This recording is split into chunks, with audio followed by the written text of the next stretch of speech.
तो मूवी की शुरुआत में हम एक ऐसे आइलैंड के बारे में जान पाते हैं जहां पर सालों से सिर्फ सुंदर सुंदर लड़कियां ही रहती हैं और वो सभी लड़कियां एक से बढ़कर एक हैं। इसीलिए कई लोग उस आइलैंड को वर्जिन आइलैंड भी कहते हैं और लोगों का ये भी मानना है कि उन लड़कियों के पास एक ऐसा मैजिकल बीज है जो उनकी उम्र को 10 गुना स्लो कर देता है एक नॉर्मल इंसान के कंपैरिजन में। मतलब कि वो कई सालों तक जी सकती हैं। अब ये सारी चीजें सभी के लिए बहुत ही अलग थी, इसीलिए सभी लोग वहां जाना चाहते थे। उस आइलैंड को ढूंढने के लिए बहुत लोगों ने कोशिश भी की है, लेकिन आज तक कोई भी उस आइलैंड तक नहीं पहुंच पाया और जिसने भी वहां जाने की कोशिश की है वो कभी भी बचकर वापस नहीं आ पाया। अब यहाँ पर हमें एक बड़े बिजनेसमैन को दिखाया जाता है जिसका नाम मिस्टर सोंग है और वो किसी भी तरह से उस आइलैंड को ढूंढना चाहता है और अमर होना चाहता है। इसलिए वो अपने आदमियों को बोलकर उस आइलैंड को ढूंढने के लिए कहता है। वहीं दूसरी तरफ हमें इस कहानी के मेन कैरेक्टर को दिखाया जाता है जिसका नाम वोंग है। वोंग ये न्यूज देखते हैं कि मिस्टर सोंग उस वर्जिन आइलैंड को ढूंढ रहा है और उसकी रिसर्च टीम काम पर भी लग चुकी है। दरअसल वोंग इस न्यूज में इतना इंटरेस्ट इसलिए ले रहा था क्योंकि उसे पता है कि उस आइलैंड पर कोई भी नहीं जा सकता और जो भी गया है वो वापस नहीं आ पाया सिवाय एक आदमी के, और वो आदमी एक बहुत ही बड़ा रिसर्चर था जो कि बहुत पहले उस वर्जिन आइलैंड पर जा चुका है लेकिन वापस नहीं आया। और वो आदमी कोई और नहीं बल्कि वोंग के पिता थे जिनका नाम था ली। वोंग को पता था कि उसके पिता वही कई आइलैंड में फंसे हुए होंगे या फिर ये भी हो सकता है कि वहाँ की सुंदर सुंदर लड़कियों का तगड़ा सामान देखकर उनका मन बदल गया हो और उन्होंने वहीं पर रुकने का फैसला कर लिया हो। और वैसे भी वो कोई पागल तो थे नहीं जो जन्नत से बाहर निकलेंगे, क्योंकि वहाँ तो एक से एक तगड़ा माल था। मतलब कि रोज रोज के मजे, चारों तरफ से मजे ही मजे। खैर ये सभी बातें वोंग को अंदर से खाई जा रही थी, इसलिए वो फैसला करता है कि वो अपने पिता को वहां जाकर ढूंढेगा। इसलिए वो जाकर मिस्टर सोंग की एक सर्चिंग टीम में ज्वाइन हो जाता है। इसके बाद जब वो अपने अपॉइंट बोर्ड के पास जाता है तब उसे उसका नेविगेटर मिलता है जिसका नाम जस्टिन होता है और वो रिसेंटली पास आउट हुआ था एक नेवी इंस्टीट्यूट से, इसलिए उसे नेविगेशन की पूरी जानकारी थी। वो उसके साथ चला जाता है। वहीं पर मिस्टर सोंग का एक आदमी आकर वोंग को एक जीपीएस देता है जिससे कि वो उसे ट्रैक कर सके। वोंग और जस्टिन अपने सफर पर निकल जाते हैं। शुरुआत में तो उन्हें काफी अच्छा लग रहा था कि वो अपने पिता को ढूंढने जा रहा है और 2 महीने बाद जैसे जैसे सफर आगे बढ़ता जा रहा था वो लोग काफी निराश होने लगते हैं क्योंकि वो आइलैंड अभी तक उन्हें नहीं मिला होता और उनके खाने पीने की सप्लाई भी खत्म होने को आ चुकी थी। एक दिन वोंग जब निराश होकर बोट पर बैठा होता है तभी अचानक से उसे एक आइलैंड दिखता है जो कि वही आइलैंड होता है जो वो ढूंढ रहे थे। इसलिए ये दोनों काफी खुश हो जाते हैं, लेकिन वो जैसे जैसे आइलैंड के पास जा रहे थे वो देखते कि लहरें कुछ ज्यादा ही ऊपर को उठ रही हैं जिस वजह से उनकी बोट आगे नहीं जा पा रही थी। इसलिए ये दोनों फैसला करते हैं कि यहाँ से आगे तैर कर जाएंगे। ये दोनों के दोनों पानी में कूद जाते हैं और तैरकर आगे जाने लगते हैं, लेकिन लहरें इतनी ज्यादा तेज होती हैं कि वो उन्हें उठाकर आइलैंड की सतह पर फेंक देती है जिस वजह से ये दोनों बेहोश हो जाते हैं। कुछ देर बाद जब वोंग को होश आता है तब वो धीरे धीरे अपनी आंखें खोलता है और देखता है कि वो चारों तरफ से एक खूबसूरत लड़कियों से घिरा हुआ है, लेकिन वो उसे मारना चाहती हैं। अब वोंग को इतना तो पता चल गया था कि यही वर्जिन आइलैंड है और वो सही आइलैंड पर आया है। इसके बाद बहुत सारी खूबसूरत लड़कियां इन दोनों को उठाकर अपने गांव में ले जाती हैं और फिर वहां इन दोनों से पूछताछ की जाती है। लेकिन यहाँ पर जस्टिन को लग रहा था कि ये सब नाटक कर रही हैं और वो उन्हें यहाँ से जाने के लिए कहता है, लेकिन तभी उन लड़कियों में से एक लड़की उसे मारकर नीचे गिरा देती है और उन दोनों को एक लकड़ी के पिंजरे में कैद कर दिया जाता है। यहाँ पर इन सभी लड़कियों की एक लीडर भी होती है और वो लीडर जस्टिन और वोंग से पूछती है कि तुम आखिर यहाँ पर कैसे पहुंचे, क्योंकि पिछले 10 सालों में कोई भी यहाँ पर नहीं आया है और किसी को भी यहाँ की एग्जैक्ट लोकेशन के बारे में नहीं पता है। यहाँ पर जस्टिन अपनी क्यूरियोसिटी के लिए उनसे पूछता है कि क्या तुम सब अमर हो, क्या तुम्हारी उम्र घटती नहीं।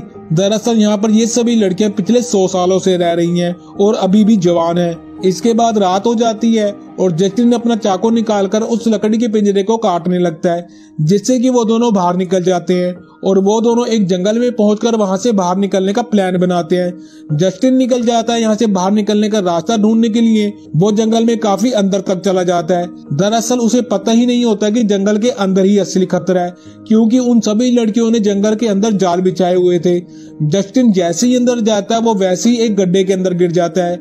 इसके बाद उसकी पीठ पर तीर से वार होते हैं और आखिर में उसके सर पर बहुत सारे नारियल भी गिर जाते हैं, जिस वजह से वो बेहोश हो जाता है। दूसरी तरफ हम वोंग को देखते हैं, जो कि उनके गांव की एक झोपड़ी में चला जाता है और एक कोने में जाकर छुप जाता है। तभी एक लड़की आती है जिसका नाम मुआन होता है और वो लीडर की बहन थी। वोंग जिस झोपड़े में घुसा था, दरअसल वो उसके नहाने की जगह थी और वो वहां पर नहाने लगती है।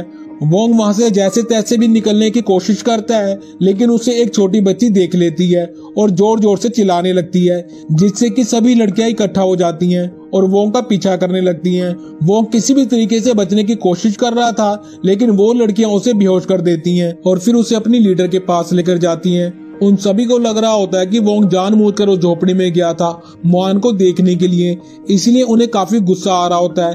तभी हम देखते हैं कि जस्टिन भी वहां पर आ जाता है, लेकिन जस्टिन की हालत काफी ज्यादा खराब होती है। अब यहाँ पर उनकी लीडर कहते हैं कि इन्हें सजा मिलनी चाहिए और वो सजाई मौत सुना देती है और फिर ये सभी लड़कियां उन्हें मेडिटेन करके खा जाएंगी। तभी उनकी मेन लीडर उन दोनों से पूछती है कि आखिर तुम दोनों इस आइलैंड पर क्यों आए हो। तब वो कहता है कि वो अपने पिता को ढूंढ रहा है। बहुत साल पहले वो यहाँ पर आए थे, लेकिन वो आज तक वापस नहीं आए। तभी उनकी लीडर कहते हैं कि वो उसके पिता से मिल चुकी है, वो इसी आइलैंड पर है, लेकिन वो भी उसे ढूंढ रही है। और साथ ही साथ वो लीडर ये भी कहती है कि अगर उसके पिता उसे मिले तो वो उसे उसी समय जान से मार देगी। इसके बाद हम देखते हैं कि इन दोनों को मेडिटेन किया जाता है ताकि ये लड़कियां इन दोनों को पकाकर खा सके। सभी लड़कियां इन दोनों को पकाने की तैयारियां करने लगती हैं, लेकिन तभी एक लड़की आकर चिल्लाने लगती है कि उनकी एक साथी पानी में डूब गई है, जिसका नाम चंग होता है। अब ये सभी लड़कियां सब कुछ छोड़कर उस नदी की तरफ भागती हैं ताकि वो चंग को बचा सकें। अब यहाँ पर वोंग और जस्टिन को यहाँ से भागने का मौका मिल जाता है और वो रस्सी को जलाकर वहाँ से भाग जाते हैं। जब ये दोनों वहाँ से भाग रहे होते हैं, तब वो देखते हैं कि वहाँ पर सारी लड़कियां चंग को ढूंढ रही हैं, लेकिन उसका कुछ भी पता नहीं चल पा रहा। वोंग एक अच्छा स्विमर था, इसलिए वो फैसला करता है कि वो उनकी मदद करेगा। इसके बाद हम देखते हैं कि वो दोनों भागते भागते नदी में कूद जाते हैं और जैसे तैसे चंग को ढूंढ लेते हैं। वो चंग को बाहर निकालते हैं, तभी जस्टिन उसे सीपीआर देता है और कुछ टाइम बाद वो होश में आ जाती है। अब यहाँ पर चंग को जस्टिन अच्छा लगने लगता है क्योंकि उसने उसकी जान बचाई थी, इसलिए वो लीडर से कहती है कि इन्हें कुछ ना किया जाए क्योंकि ये लोग अच्छे हैं। लेकिन यहाँ पर एक गड़बड़ हो गई थी। वोंग और जस्टिन जब वहाँ से भागे थे, तब वो आग से जली हुई लकड़ी को एक पेड़ के पास छोड़कर चले गए थे और उस पवित्र पेड़ की ये सभी लड़कियां पूजा करती हैं। लेकिन इन दोनों की वजह से वो पवित्र पेड़ पूरा जल चुका था।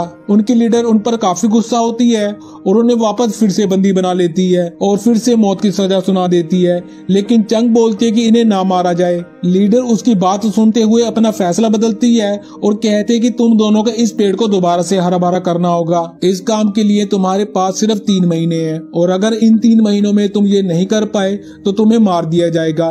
क्योंकि यहाँ पर वोंग और जस्टिन के पास कोई और ऑप्शन नहीं थी, इसलिए वो मान जाते हैं और फिर ये दोनों अगले ही दिन से उस पेड़ को हरा भरा करने का अपना काम शुरू कर देते हैं। अब यहाँ पर दिन जैसे जैसे बीत रहे थे, ये दोनों इन लड़कियों के काफी करीब आ गए थे।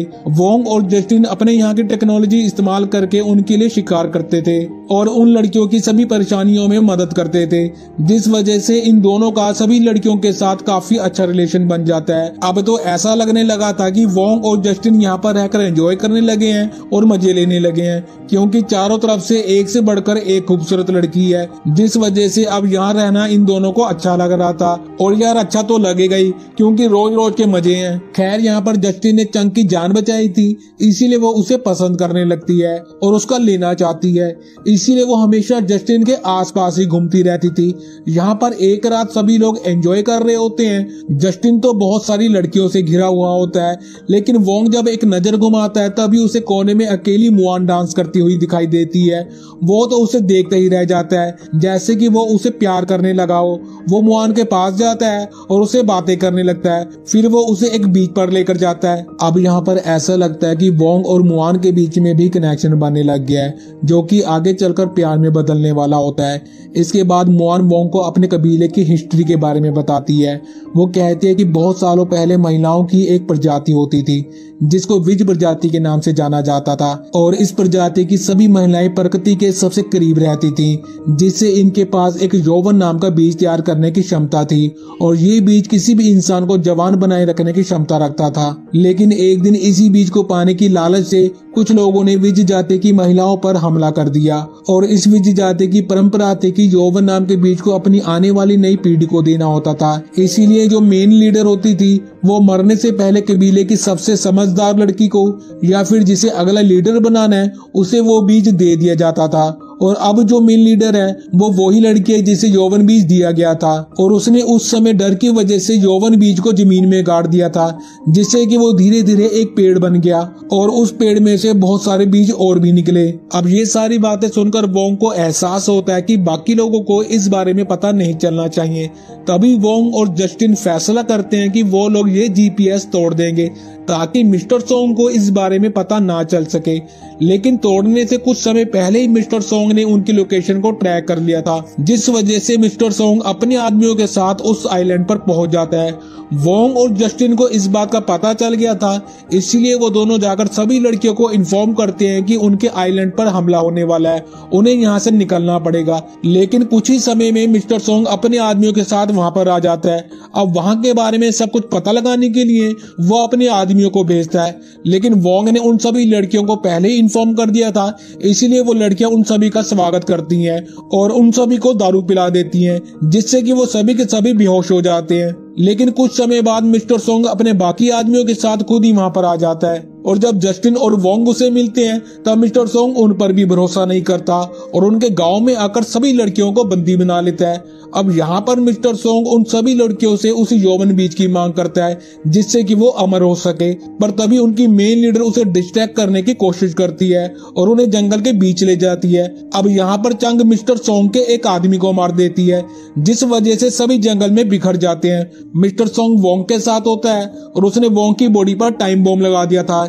जिससे कि वो कहीं भी भाग कर ना जा सके। इसके बाद ये दोनों एक बीच पर आते हैं, तभी विज प्रजाति की मेन लीडर और बाकी सभी लड़कियां भी उस बीच पर आ जाती हैं और वोंग के लिए उन सब से लड़ने लगती हैं। लेकिन मिस्टर सोंग वोंग की बॉडी पर लगे टाइम बॉम्ब को एक्टिवेट कर देता है और अब वो 30 सेकंड में फटने वाला था। अब यहाँ पर वोंग कुछ भी समझ नहीं पा रहा था, इसलिए वो समुद्र की तरफ भागने लगता है।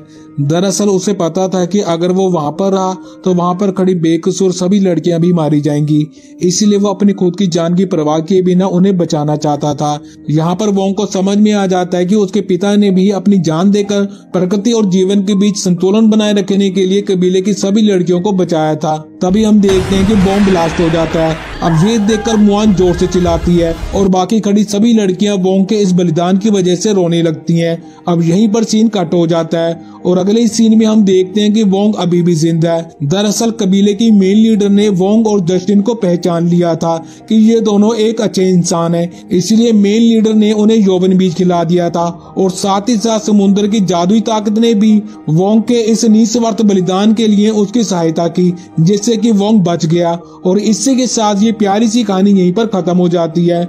आपको ये वीडियो कैसी लगी हमें कमेंट बॉक्स में जरूर बताएं और ऐसी मजेदार इंटरेस्टिंग वीडियोस के लिए हमारे चैनल को सब्सक्राइब जरूर करें और वीडियो को लाइक और शेयर भी जरूर करें। धन्यवाद।